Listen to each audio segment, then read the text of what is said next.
नमस्कार, दीप्स किचन मराठीमध्ये मी दीपाली आपलं मनापासून स्वागत करते। चला तर मग आजच्या आपल्या रेसिपीला सुरुवात करूयात। आज मी तुम्हाला राजमा म्हणजेच ओल्या घेवड्याची रस्सा भाजी करून दाखवणार आहे।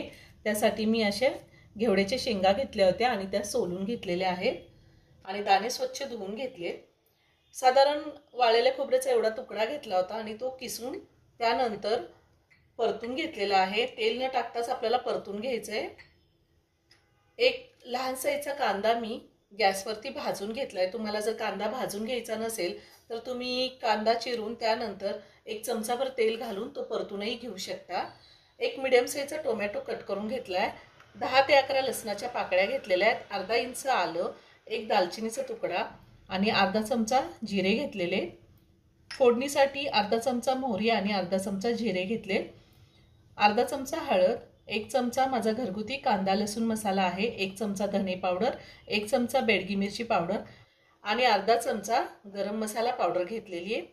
थोडी कोथिंबीर लागणार आहे, चवीनुसार मीठ आणि आपल्याला भाजी करण्यासाठी तेल लागणार आहे। तुम्हाला जर कढीपत्ता घालायचा असेल तर तुम्ही कढीपत्ता सुद्धा घेऊ शकता। मी मिक्सरचं भांडं घेतलंय, आपल्याला वाटण तयार करून घ्यायचंय। हे वाळलेलं खोबरं जे आपण भाजून घेतलंय ते घेतलंय, त्यातच मी कांदा घालते। कांदा छान खरपूस भाजून घ्यायचा आहे। कोथिंबीर, लसूण, आलं, दालचिनी आणि जिरे घालायचे आणि त्यासोबत मी टोमॅटो सुद्धा घालणार आहे आणि पाणी न घालताच आपल्याला हे वाटण करायचंय। टोमॅटो घातल्यामुळे पाण्याची गरज लागणार नाही आणि अगदीच वाटलं तर आपण थोडंसं पाणी घालू शकतो। पाणी न टाकताच मी हे वाटण वाटून घेतलेलं आहे। आता आपण भाजी करूयात। मी गॅसवरती कुकर ठेवलाय, त्यामध्ये 2 चमचे तेल घालते। तुम्ही कढईमध्ये सुद्धा ही भाजी करू शकता। तेल गरम झालंय, आपण मोहरी आणि जिरे घालूयात। मोहरी आणि जिरे तडतडलेत, आता आपण हे जे वाटण तयार करून घेतले ते घालूयात। त्यातच आपण हे पावडर मसाले घालूया। हळद, बेडगी मिरची पावडर, धने पावडर, गरम मसाला आणि काळं तिखट।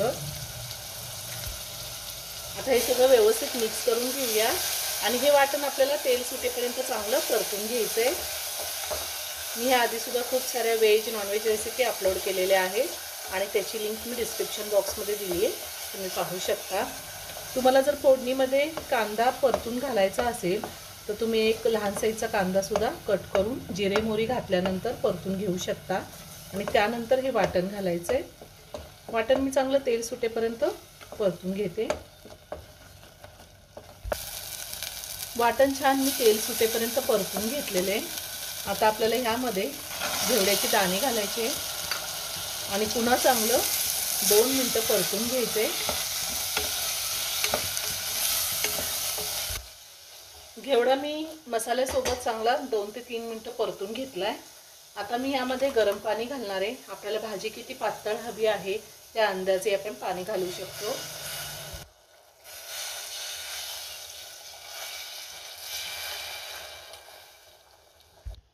साधारण मी 1.5 ग्लास पाणी घातलेलं आहे। आता चवीनुसार मीठ घालूया। अजूनही तुम्ही माझं चॅनल सबस्क्राइब केलं नसेल तर नक्की सबस्क्राइब करा आणि शेजारील बेल आयकन क्लिक करा, म्हणजे मी ज्या रेसिपी अपलोड करते त्याचं नोटिफिकेशन तुम्हाला मिळेल आणि तुम्ही माझ्या रेसिपी बघू शकाल। मीठ घातल्यावर मी सगळं व्यवस्थित मिक्स करून घेतलंय।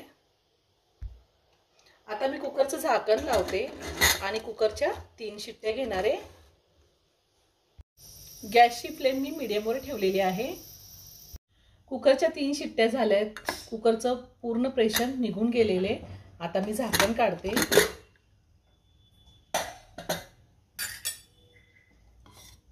खूप छान झाली भाजी। तुम्हाला जर अजून पातळ हवी असेल तर तुम्ही अजून पाणी घालू शकता। आता वरतून थोडी कोथिंबीर घालते आणि भाजी एका बाउलमध्ये काढून घेते। तयार झाली घेवड्याची रस्सा भाजी। खूप छान झाली ही भाजी। आपण चपाती, भाकरी, भात कशासोबतही खाऊ शकतो। तुम्ही एकदा नक्की करून पहा व्हिडिओ जर आवडला तर व्हिडिओला लाईक आणि शेअर करायला विसरू नका।